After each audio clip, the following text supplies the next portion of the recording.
কি দেখে বুঝতে পারছো না তো কি বানিয়েছি? তো বুঝবে কি করে? তার জন্য তো রেসিপিটা দেখতে হবে।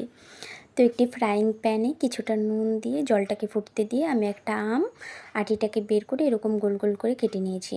তো আমের টুকরোগুলো আমি জলের মধ্যে দিয়ে দিলাম। আমি বেশি সেদ্ধ করব না, এই 1 মিনিটের মতো ভাপিয়ে তুলে নিলাম।